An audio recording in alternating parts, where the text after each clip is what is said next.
Welcome to Win the Day from Back to the Bible. I'm your coach, Pastor Nat, and today we will talk about trusting God in a hopeless situation.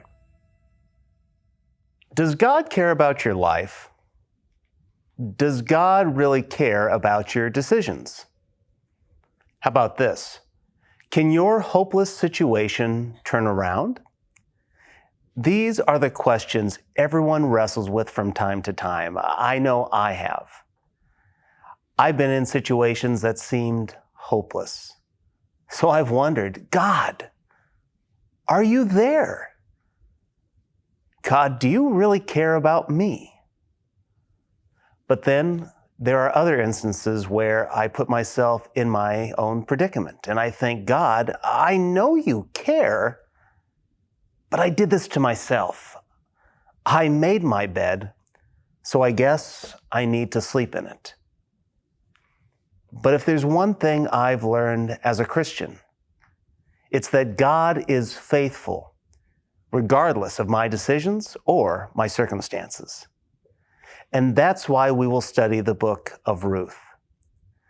Chances are you've never dug into this Old Testament book, but you should, and you should do so often. In the book, we see pictures of Jesus. We find despair. We see irony. We see hope. We see redeeming love. So let's dig into this short but relevant book for us today. This is how it begins in Ruth chapter 1, verse 1.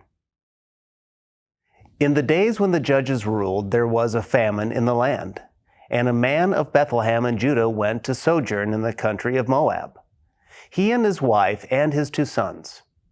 The name of the man was Elimelech, and the name of his wife Naomi, and the names of his 2 sons were Mahlon and Chilion. They were Epaphrites from Bethlehem in Judah. They went into the country of Moab and remained there. But Elimelech, the husband of Naomi, died, and she was left with her 2 sons. These took Moabite wives. The names of one was Orpah, and the name of the other Ruth. They lived there about 10 years, and both Mahlon and Chilion died, so that the woman was left without her 2 sons and her husband. The book of Ruth provides a bridge between the time of the judges and the time of the kings. Now, we don't know who wrote this book, but some think it was Samuel or someone from a later date. The story begins by stating there was a famine in the land. What makes this a bit ironic is that Bethlehem means house of bread. But this little insignificant town and country are experiencing famine. This famine is both literal and spiritual. The land is barren because the crops are not producing. The rain has not come for some time. But also, this was written in the time of the judges, a time when the people did what was right in their own eyes. It was a spiritual famine for the people. Elimelech, Naomi, and their 2 sons leave Bethlehem and go to Moab. Moab is about 50 miles away. On foot, it's a mountainous journey that would take anywhere from 7 to 10 days. While in the land of Moab, they do not find the hope that they desire. Instead, they find death. Elimelech dies, and this is tragic. But while in the land of Moab, their sons marry.